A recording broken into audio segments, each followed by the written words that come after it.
Okay. Hi, everyone. So good evening. So thanks for coming. So today we'll have our own department's high energy theorist, Anna Hallin. So Anna is a PhD candidate in our high energy theory group. And she's mainly interested in particle phenomenology.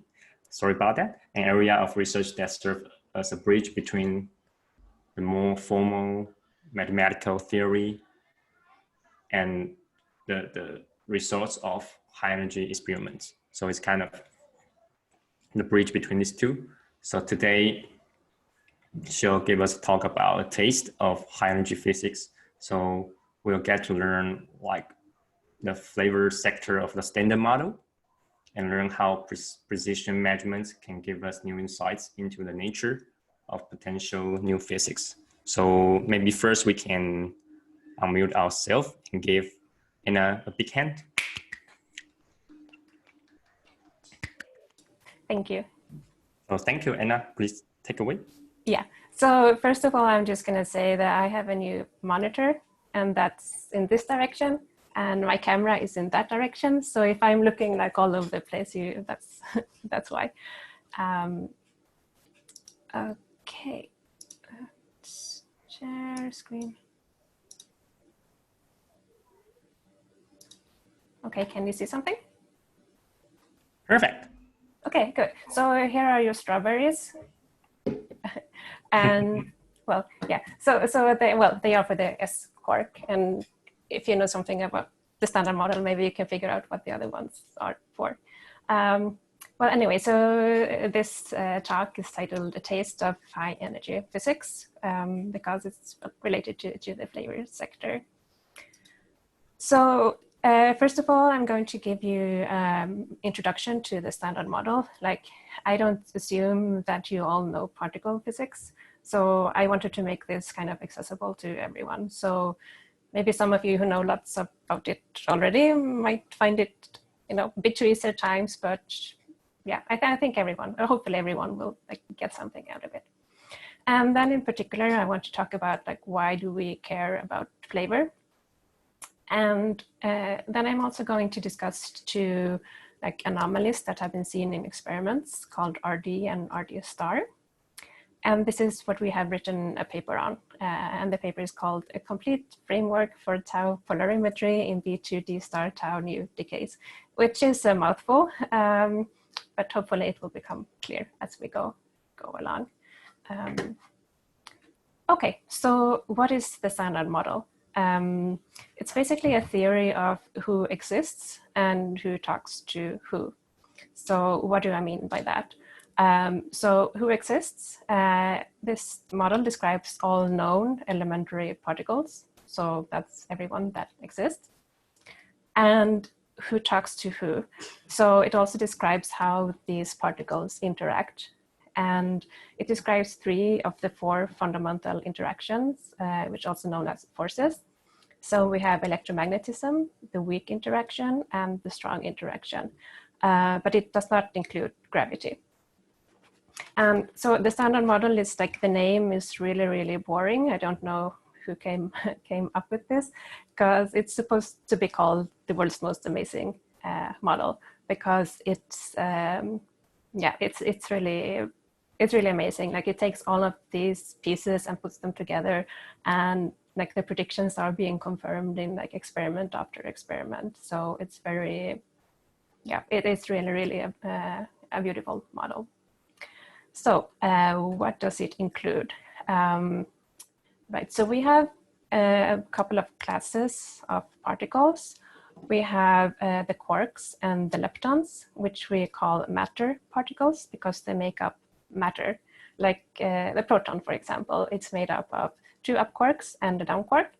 And if you attended Ron's colloquium yesterday, you know that this, it's not that simple, really. But it's mostly made up of this. And then if you take an electron and let it, go around the proton, you get hydrogen, and so on. And the electron also has a ghostly friend called the neutrino, which doesn't really interact much with anyone, essentially. And you are all also familiar with the photon, who mediates the electromagnetism.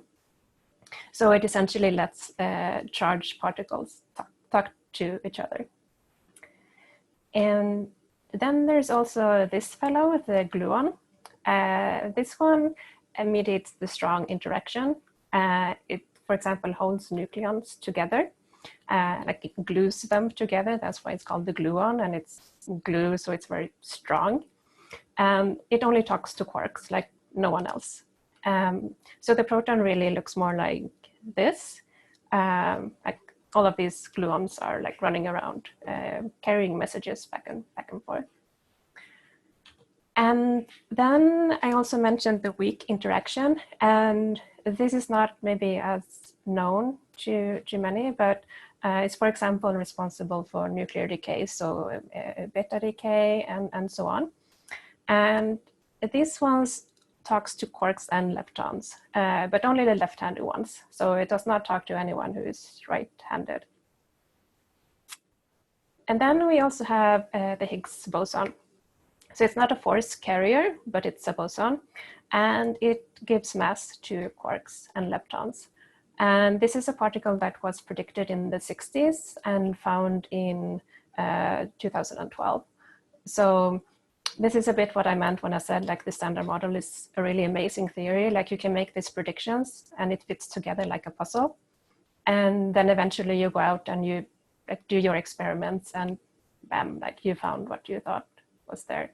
Like, obviously not all of the things people have predicted, but like all of these things that fit into like this puzzle that the standard model is.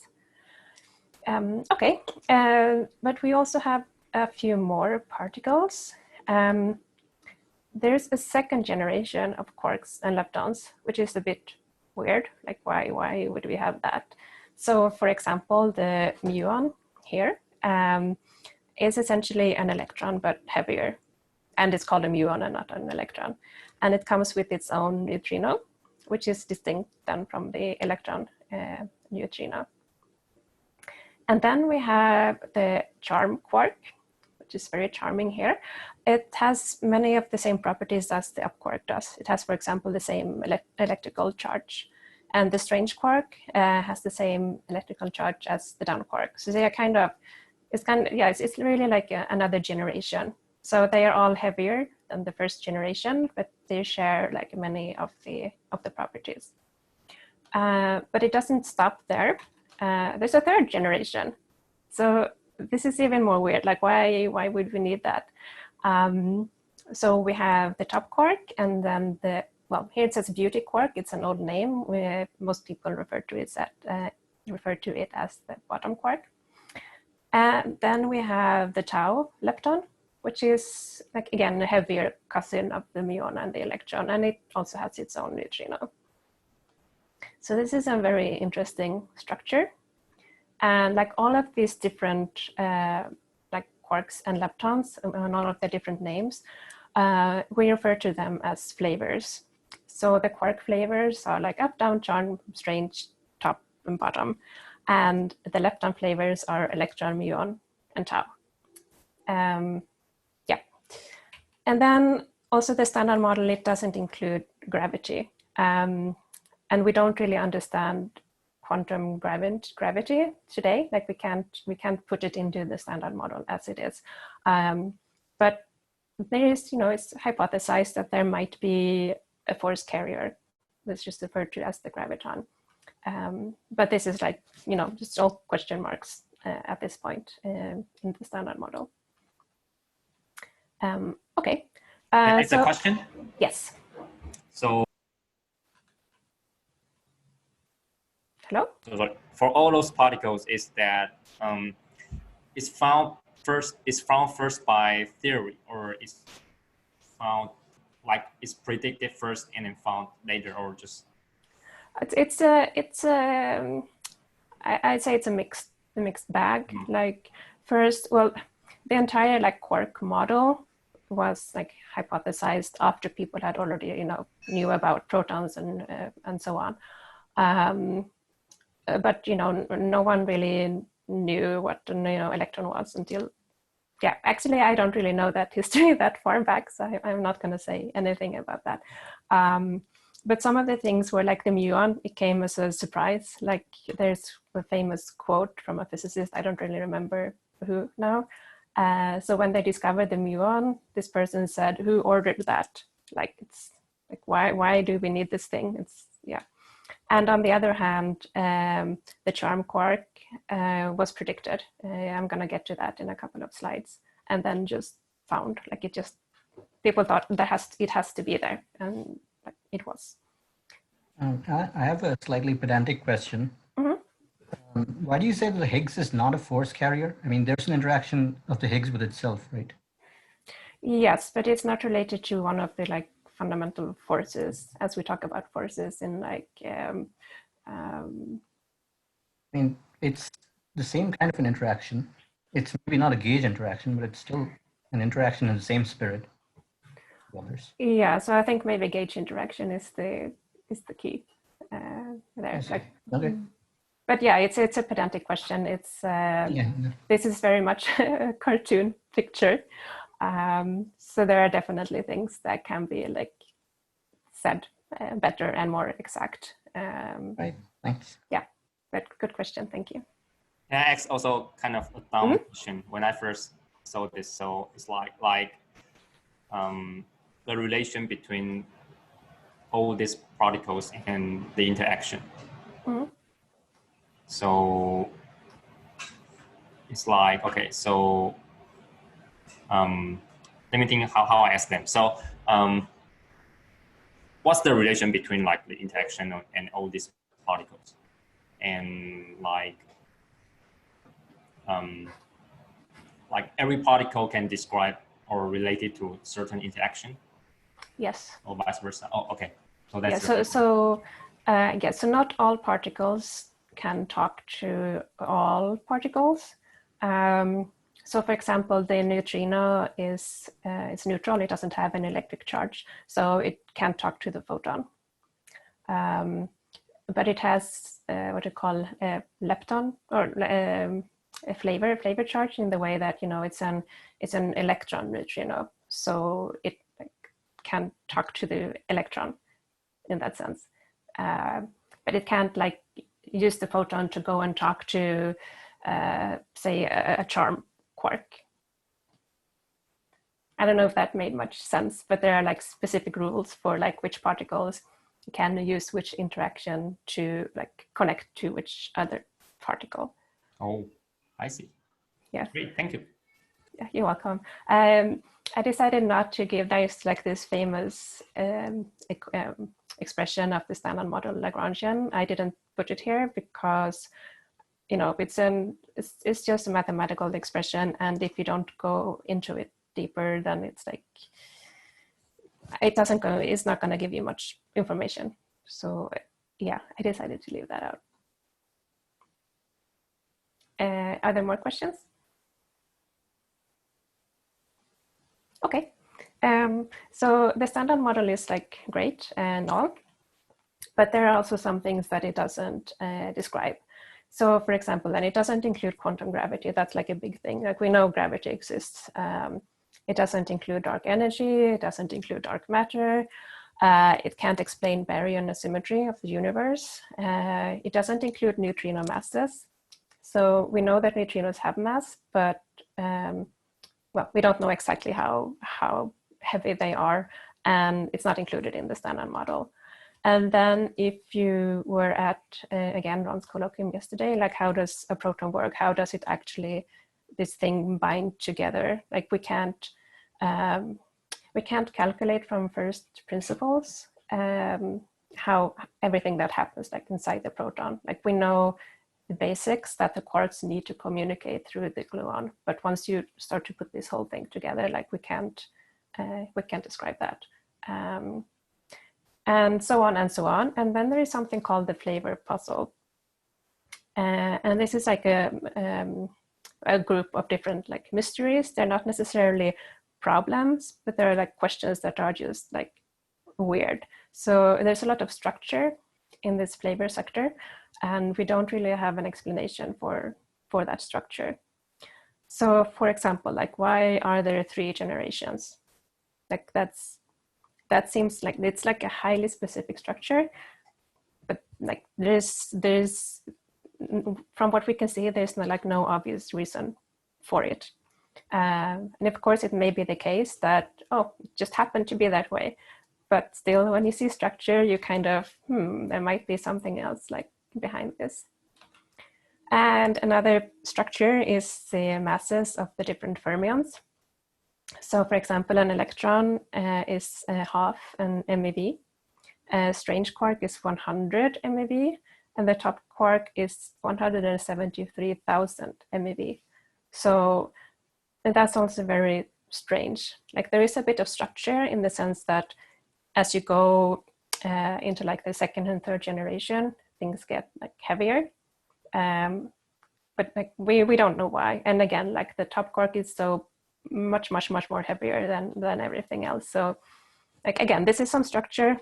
It's weird. Like why do we have it? And then there's the question of quark mixing.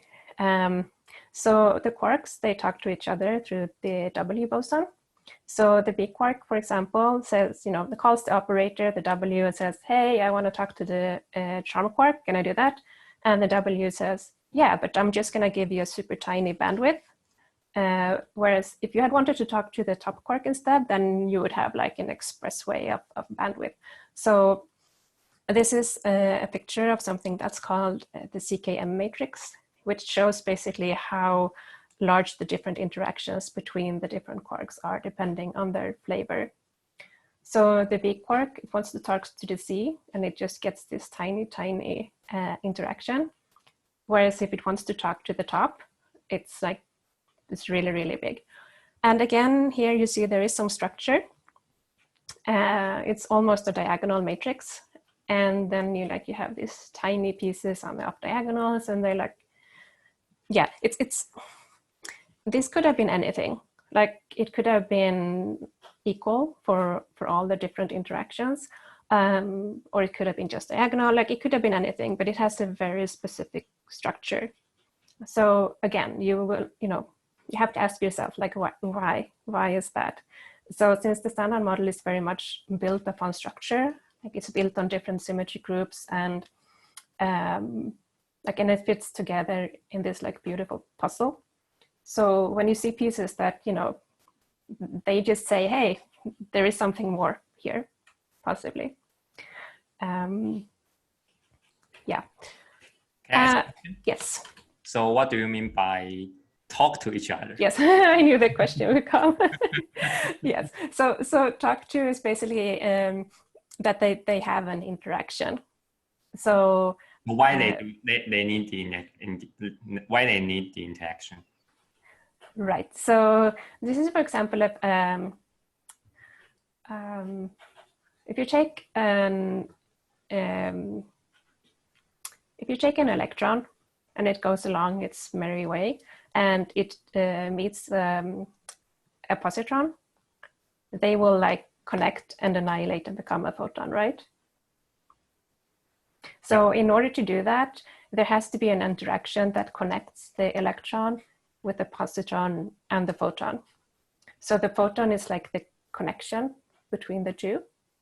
And when it connects between them, that essentially means that, well, first of all, that the electron and positron, they can meet and become a photon. And in this picture, it's actually the same, that the B quark can come and meet a C quark and turn into a W boson. Oh.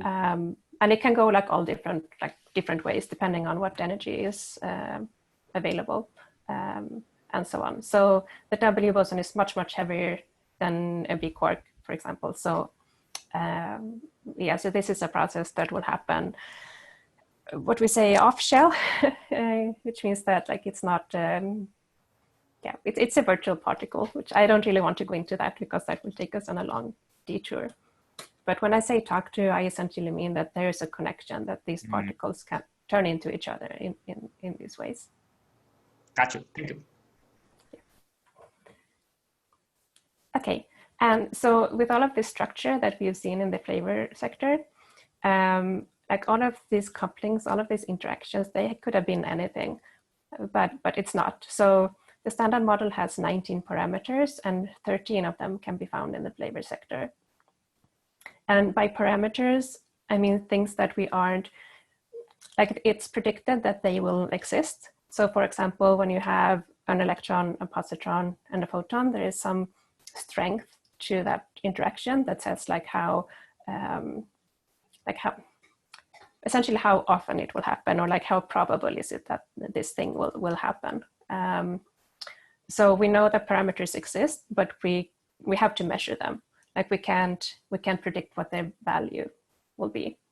So a lot of these things of them then are of course then measured in the flavor sector because it has a majority of the parameters. So I just wanted to show you this picture. And what we are looking for is, this is a kind of a parametrization of the CKM matrix. And what you're looking at here is this triangle. So you have all of these colored fields. They are different experiments that measure different parameters that are related to this matrix in some way. And they can be like turned into this parametrization that gives us this triangle. So like all of this, they measure different things. So for example, this VUB, it predicts that like this point here, like it could be anywhere along this green thing. And then you have the measurements here and the orange one. Like they say, oh, it could be anywhere along this orange thing.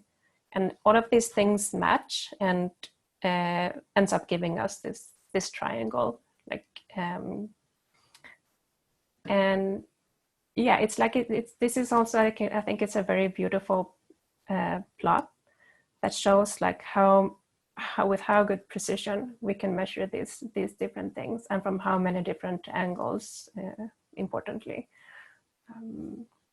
Yeah, and this thing up here, nature is far from generic. There's a quote from Yuval Grossman, who is a professor at, oh my God, in Ithaca, at Cornell, yeah, who works a lot on flavor physics. And just the thing that, you know, they could have been anything, these parameters, but they are not. There is some specific structure. And again, that makes me, at least me, curious, like what's behind all this. So I also wanted to quickly mention some predictions from flavor physics. So for example, if you take a down quark and pair it up with a strange quark, you get a kaon. And this kaon can decay into muons. And there are two different types of kaons. There's a short one and a long one. The long one has a long decay, like it lives so much longer than the short one, which has a short lifetime. So this is like one of the things, like this process and like the values that was measured like for this lifetime is one of the things that led people to predict the charm quark.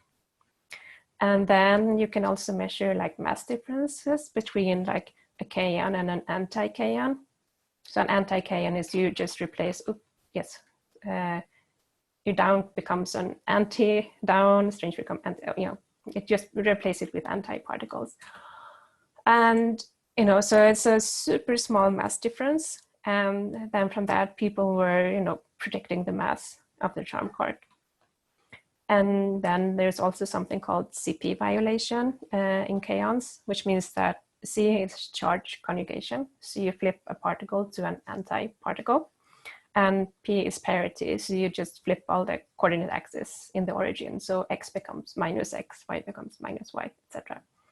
And from this, people predicted a third generation. So I don't have all of the details, like how all of this happened in the top of my head, but I think it's really fascinating that you just measure all of these like tiny parameters and suddenly, you know, oh, there has to be a fourth quark. So to summarize the flavor sector, it has several puzzles that we can't explain. It has lots of parameters, so we really want to measure them really well. And it has led to several predictions in the past, which were later confirmed. So that means like what do you do if you measure something unexpected that is related to flavor? You will of course go and investigate, because this can be something new. And I have mostly talked about quarks so far, but quark flavor, but lepton, they also have flavor, like I mentioned before, so electron, muon, and tau. And the thing is, the W bosons, they don't really see lepton flavor. They see, it's yellow, so it's a charged lepton, but they don't see whether it's like a muon or a tau, for example. So this is built into the standard model, and this is called lepton flavor universality. And there have been some interesting results in this particular decay. So we have something called a B meson, and this is a B quark that has joined together with an up quark. And this can decay to what is called a D meson, which contains not a down quark, but a charm quark and an up quark. And it also spits out a W, which then decays to a tau and a tau neutrino. So if you look at this picture closely, you can see that the only thing that changes between here and here is that this B turns into a C, like the up quark is the same.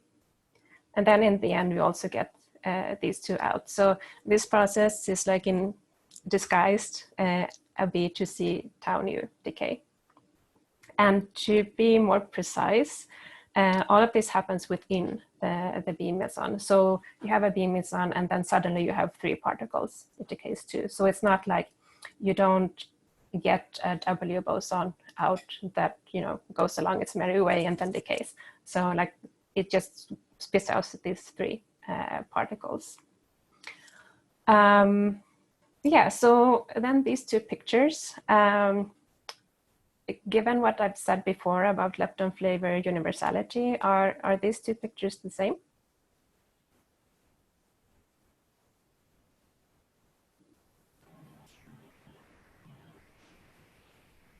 Is someone there to answer or take a guess? They're supposed to be. Yes, yeah, exactly. They're supposed to be. From the viewpoint of the W boson, this is supposed to be the same thing. So if you want to check whether this is true, you can go ahead and measure the ratio between these 2 decays. So you ask yourself, or you measure, how often does the B meson decay to a D, a tau, and a neutrino, and how often does it decay into a D and like a lepton, like an electron or a muon? And then you take the ratio, because in that way you cancel out a lot of like things that we don't know about, like how the strong force works on these energy levels.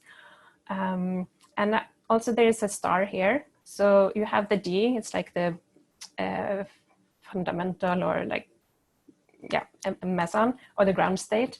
And then the D star, it just means that it's excited. So it's a higher energy level. And we can measure both, so we do. And you would expect, so this ratio is not 1 because the tau is a lot heavier than the electron and the muon. So that will change this ratio to be not 1, but the point is that we can calculate it, and we can calculate it really, really well because it's a ratio. So again, like lots of uncertainties cancel out. So we know what it's supposed to be. We go out and measure it, and we don't measure what we predicted. So on this plot here, you have on this axis, you have the ratio when we have a D star, RD star. And on this axis, you have, can you see my pointer, by the way? I think you can, right? Yes, we can. Okay, good, thanks. So on this x-axis, you have our D, then we have a D meson. So all of these colored fields are measurements. This tiny cross here is the standard model prediction. And as you can see, the error bars here are tiny. And so it's a very, very precise prediction. And this red one here is the current world average of the measurements. So the central value is the average of the measurements, and then with the uncertainties that come with it. And it has a 3 sigma deviation from the standard model. And what 3 sigma means. So in particle physics, you know, so it's a statistical thing like quantum physics. You know, there's a probability that something will happen, and you know, there is a probability that we will measure like this particular values and not the one, you know, that nature has, you know, not the standard model value. So if it's 3 sigma, like there's 3 standard deviations, we don't call this a discovery. We refer to it as maybe an anomaly, because there have been cases before when we had like 3 sigma anomalies, and then people go out and do some more measurements, and you know, then it disappears. Like there is no more anomaly. So we require 5 sigma, 5 standard deviations, in order to like call it a discovery. But what's interesting here, I think, is that, so these are 3 different experiments on 3 continents. So we have LHCb here, which is at CERN in Europe. Then we have Babar, which was active in the US. And then there's Bell, which is in Japan. And like they all measure deviation, and they all measure like values that are higher. Like none of them measure like a central value that's lower than the standard model. So like, again, this might all be a coincidence, but it's very, very interesting. And on top of that, there is also another particle, which is called the J psi, because it was discovered in 2 different places. One place called it the J, another one called it the psi. So then it became the J psi. It's a charm anti-charm meson. So if you remember, the D had a charm and an up. So like you have the same thing, except that instead of a D, you get this J psi. And this one has a 2 sigma deviation from the standard model. And like usually a 2 sigma is nothing you would care about. Like this, you know, 2 sigmas are all over the place. But when you have that together with this 3 sigma, and together with the fact that, you know, it's all of these different experiments, like I find this very, very intriguing. So yeah, so what do we do now? There is an update of the Bell experiment. I have a quick question. Yes. So if you go back to the last slide, sorry. Yes. So it looks like, are those, is that set of numbers at the end of every measurement, is that a year or something like that? Yes, it is. Okay. Is there a reason that everything seems to shift downward? Good question. Subsequent measurements? Good question. Yeah. Not that I know of. It might be that the experiments are getting better and that like the first ones were just not good at measuring what they were supposed to, you know, measure, and that maybe the standard model is correct, and yeah, that we are just closing in on the standard model value. That might definitely be the case. But then again, they all are, you know, they're all different, and yeah, we will see now when Bell 2 is going to measure this as well. So, can I ask a question? Yes, of course. So you say like they come from different places, the experiment. So is that just typical, like experiments at different places just give you different results, like this kind of deviation, or it's not typical? Sorry, I didn't really understand the question. But so just like, so for other experiments, so typically the experimental data will just fit with each other. Yes. Okay, so this just this one maybe too difficult or something, or yeah, I don't.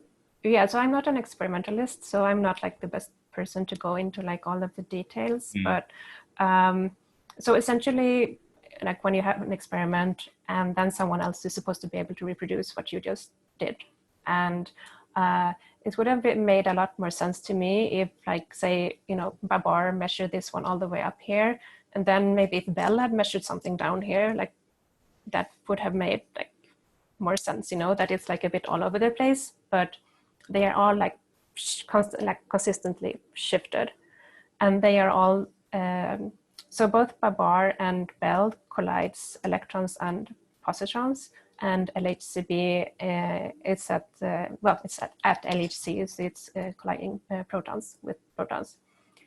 So yeah, they are different, and they will have different like systematic uncertainties. And like if you had only one type of experiment, then maybe you would suspect that, oh, there's something they don't understand about their equipment, maybe.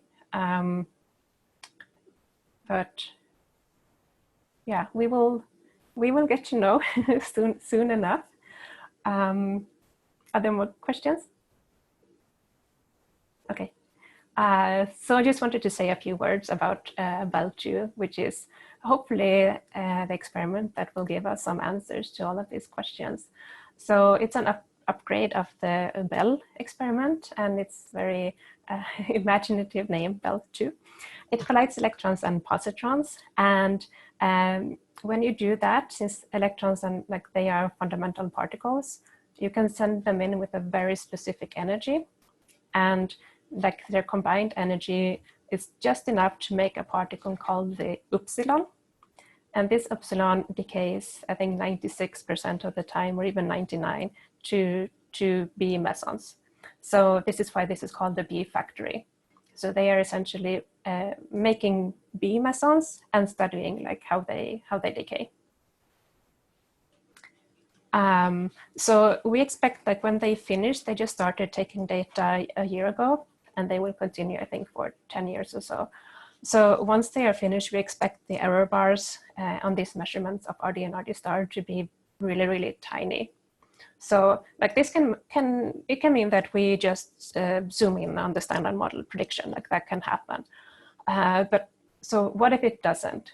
Like what if this anomaly persists and we are now located somewhere like way outside the standard model, but with tiny error bars? Like where do we go from that?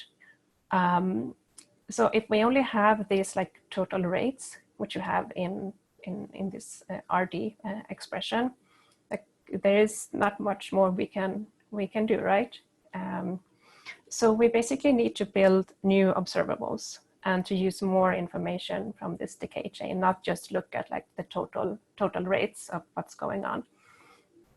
And this is like a part of what pheno people do. Like I also cannot pronounce phenomenology. It's a horrible word. Like we try to think, you know, are there things that we can come up with theoretically that people can then go out and measure? Like this is one of the ways in which this field is a bridge. So yeah, this is what we have attempted to do. So this paper came out on the preprint server in June this year. And I wrote it together with Poya, Jorge, David, who's my advisor, and Susanne. And what we did was that we developed a complete framework for extracting the maximum information on this B to D tau nu decay,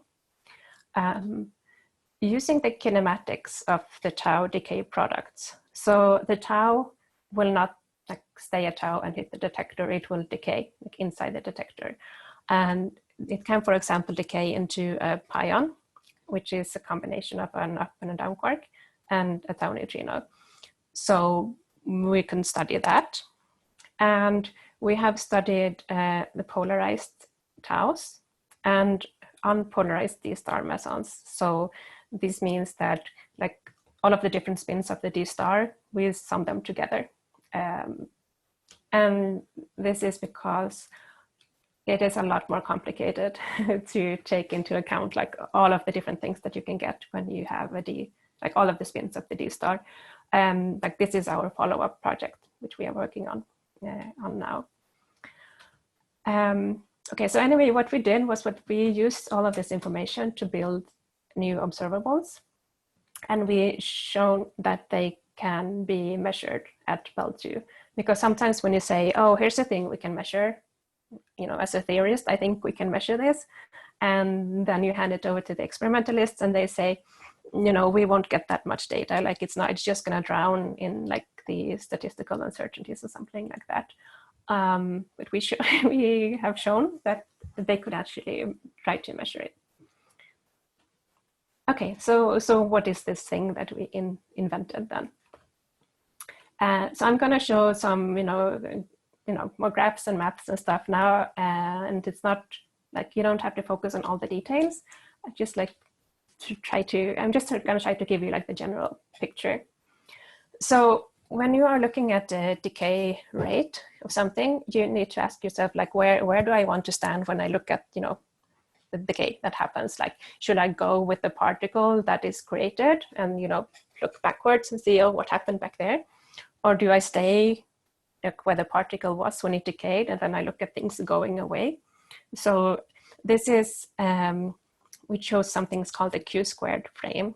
So this is essentially the frame where the tau and the neutrino go back to back. And the D star or D will go this way. And then there's an angle here, which we call theta tau, which is essential to these asymmetries, as you will see in a bit. So the tau is a spin-half particle, just like the electron, so it can be spin up or spin down, but you have to decide like which axis do you want to measure your spin along, right? So you can say, okay, I want to measure along this A3 axis, and I want to take all the taus that has spin up along this axis, plus all the taus that has spin down. And if you do that, you get like the total decay rate. But you can also construct an asymmetry. So you can say, I want to have all the taus with a spin up along this A3 axis, and then I want to take minus the ones that has spin down. And that will give you like a spin asymmetry. So you have to be a bit clever about defining like these axes. And if you choose the like the spin measurement axis to be along the direction of the tau, then what you will measure is not just spin, but you will measure its helicity. So a spin projected on the momentum vector, that's helicity. And that's something that we can deal with like in our formulas and calculations. So that's like a main, one of our main axes. And then you can also define another axis that's like transverse or orthogonal to the entire decay plane. And we call that the transverse direction. And then there's the third one, which we call the perpendicular one here, which is in the plane, but orthogonal to the other two. So if you do this, you can then use what is called helicity amplitudes.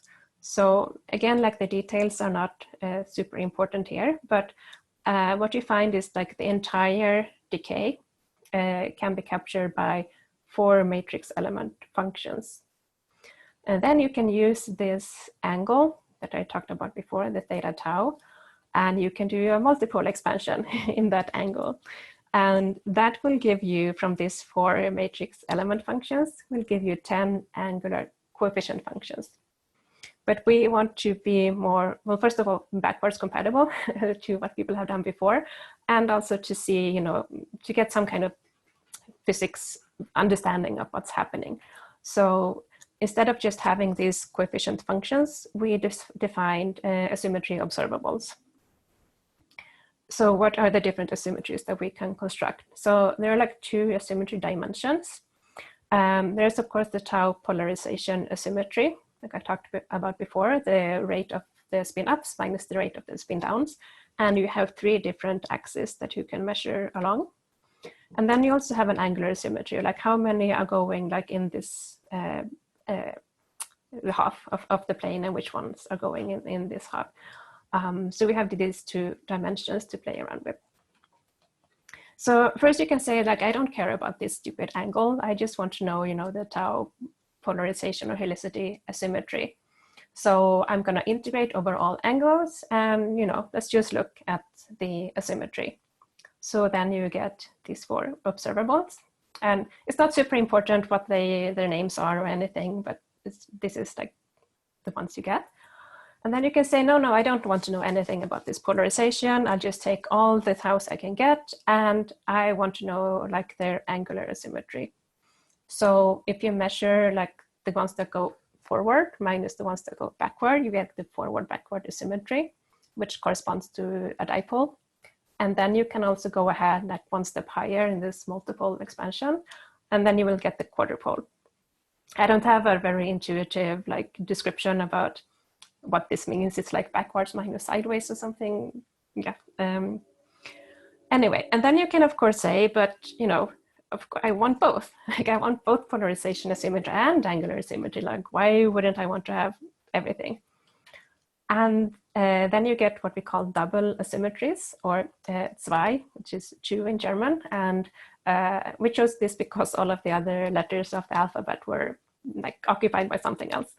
And then you get 4 more. And why only 4? Well, because now we have 10. And we have 10 things to begin with, so we only have 10 independent observables. So that means that like these two, they're not going to give you any new information. Like you can measure them if you want to and leave one of the other ones out. But the point here is that all of these 5 are new, and these are the 5 old ones that people have considered before. So we have essentially doubled the number of observables that you can consider. Okay, so I talked a lot about the tau helicity and the tau spin, and this all seems to depend on that you can measure the spin of the tau or the helicity of the tau. But the thing is you can't because the tau decays in the detector. Like, so how do you see something? What do you see in a detector? You see when it hits, for example, like the detector wall. Or you see that it leaves like a trace because they have magnets that bend charged particles, and they pass through like this kind of silicon, like small detectors. But the thing is the tau decays so fast, so you can't see the tracks of it. And of course you don't see the hits because it never hits the detector. And instead what you can see is the pion, because the pion is charged. So you see its tracks as it bends. But then unfortunately you can't see the neutrino. Like if you could, so the neutrino interacts very, very weakly with everything. So you essentially, it just escapes as missing energy. And if you could have measured it, then you could have kind of backtracked and found a point like where the tau decayed, and then maybe you could have like, yeah, we calculated like its direction, but we can't. So instead we have to study what we can, which is then, well, the pion essentially. And so this is the entire thing that you get when you try to measure this system. So there are 3 accessible variables. It's not super important, the details, what they are, but you have like the entire, like the energy that is transferred to the lepton system. And you know this because you know what you put in, and you can measure what you get for the D star because you can see the D star. So you know what the rest has to be essentially. And since we can see the pion, we can measure its energy. And since we see both the pion and the D or D star, we can measure the angle between them. However, there is this angle between the 2 decay planes. So there's the decay plane of the B, and then there's the decay plane of the tau. And we can't measure that angle, and that has to do with the fact that we can't measure the direction of the tau. And then there's another angle which depends on 2 other variables. But the point is that we have, I know this is a very busy slide, but so we essentially have 4 different variables. And you can take this and you actually find that you can factorize this into a part that only has to do with the B decay and one that only has to do with the tau decay. But then again, like I said, we can't measure all of them. So we turn this into something we can measure. So we need to integrate out one of these angles.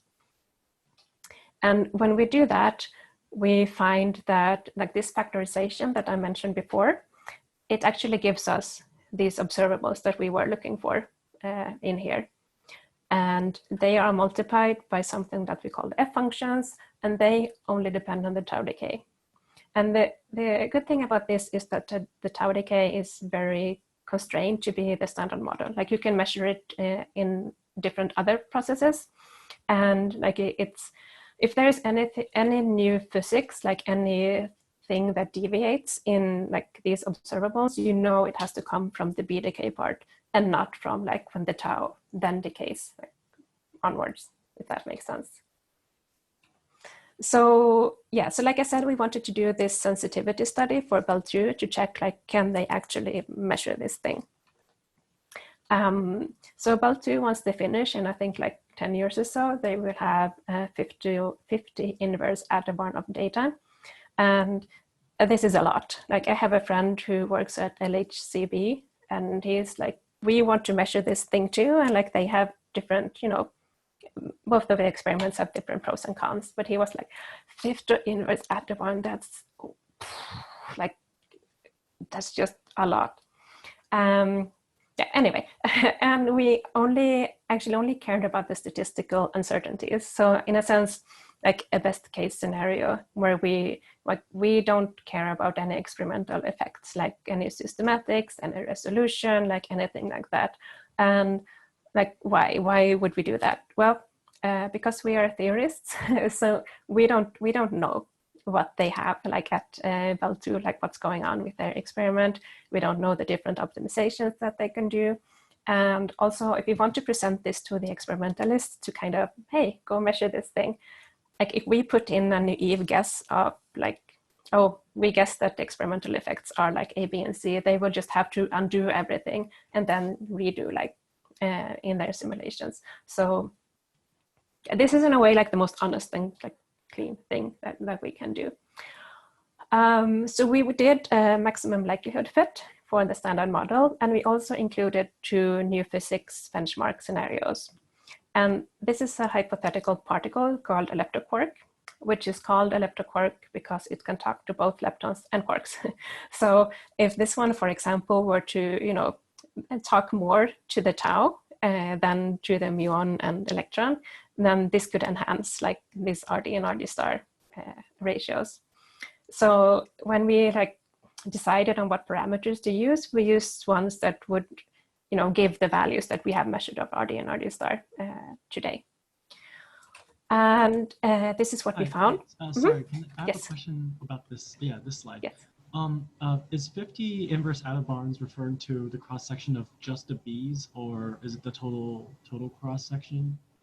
No, so this is. Oh, sorry. I mean luminosity.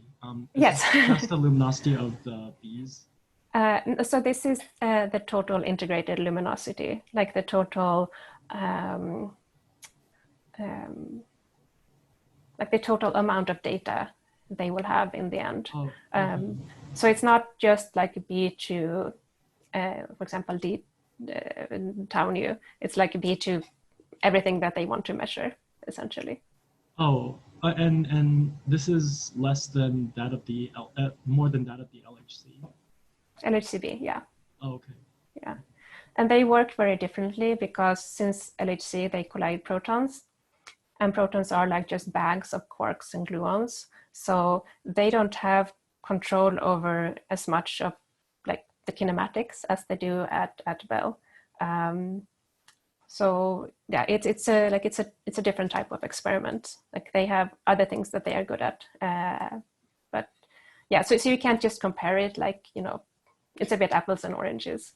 I see. Okay, thank you. But it's a lot. Like this is a lot of data. Mm-hmm. Yes, but good question. Thank you. So what do we show here? This is the results of our sensitivity study. So this is the plot for B to D, and this is B to D star. And what we show here on the x-axis are the different observables and their deviations from the standard model value. So 0, of course, that's standard model. And then as you go up and down, that's the deviation. So the blue bands are the theoretical uncertainties, and like there's not much we can do about them. And the black ones are statistical. So the more data you have, the smaller these ones will be. And we only calculate, well, these we calculated for the pi and also another particle, but this is only for the pion. And then we have these green and yellow dots, and they are the 2 leptoquark scenarios that we studied. So again, so this is like the central value of them and how much they would deviate from the standard model when you study these specific observables. So what you see, for example, is that if you measure B to D star and you want to look at this Z perp, like that's not going to give you anything because the statistical error bars are so large. And also these two uniphysics scenarios that we studied, they are like smack in the middle of this where the standard model is. So like there's no use in measuring this one for B to D star, at least not for these specific models. But then you have things like this one here, P perp, where you have one of the leptoquark models end up over here. So this means that when you measure this thing, you could potentially see, if this model was true, you could potentially like discern that. And so I should say these are like only 1 sigma. So taken like just one observable, like one by one, you wouldn't necessarily get like a conclusive result. But when you like measure all of them, that's when you will be able to see like, I don't know, like a pattern emerging. So like our conclusions was that like you can measure these observables with % level precision. And that is essentially the precision that we today have for RD and RD star. And you can distinguish between models that you can't distinguish between by only measuring RD and RD star. And then there, for the D and the D star case, there are different observables that are like better than the others. And again, for these two very specific models. So finally, to summarize, the standard model is an awesome theory, but the whole flavor thing is quite puzzling. And we also learned that if you see an anomaly, you need to examine it from all angles. And yeah, we found new stuff that people can go measure. So yay. Thank you. Thank you, Anna. Maybe let's just unmute ourselves first and before we go into the question part. Thank you. Yeah, I saw Chad and Charlotte. They used the function. Yeah, I can't see any one of you because I'm on full screen. So you just go ahead. So yeah, any question or comment or go ahead if you have any.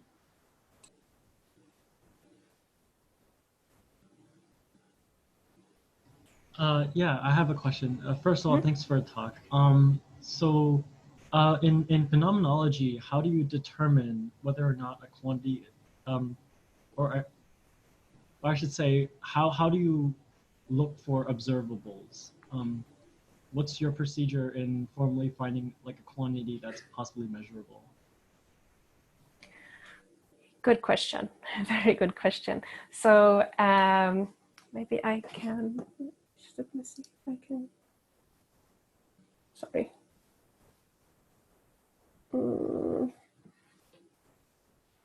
Okay, I wanted to do, no, okay. I wanted to be smooth in changing slides, but yeah, anyway. So yeah, so what you do is, of course, you will build on previous work. Like no research exists in a vacuum. And so some of these like observables had been known since before. And then you like read some papers and you see like, they talk about this observable here, but they didn't really check this thing. So shall we check this thing? And you do, and then you realize that, there's actually more things here that you can measure. So at least that's like the process that was like in our case. And then in other cases, maybe you know from some other experiment that you know of or some other, process, and you can like, can't we like, is there analogy between, in this other case or something like that. So yeah, I don't think that you can just sit and go, what should we measure today? But yeah, you build on previous work is the short answer. Okay, thank you.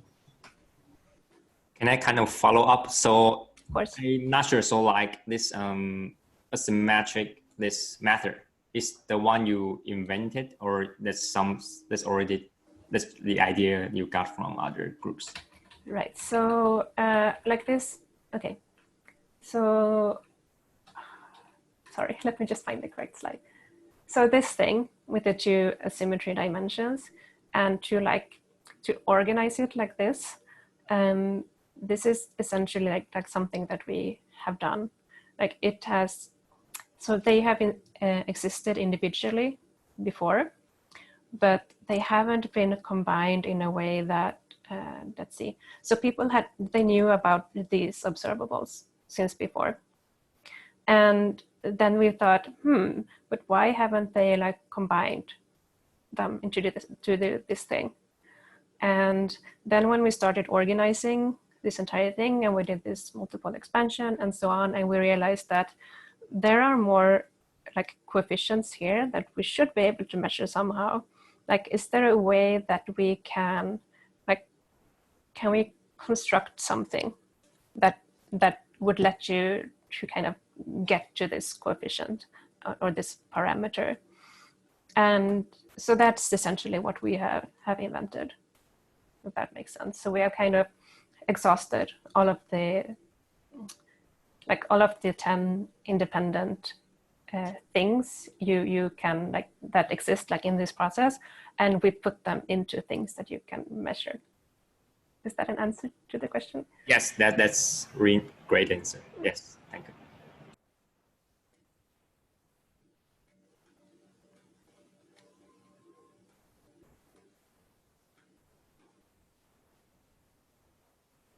Okay, I know we're a bit over time. Are there any more questions?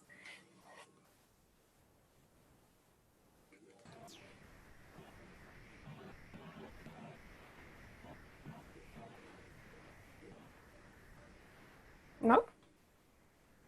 Not so much of a question, but a comment. I thought it was a really great talk. Thank you. Thank you.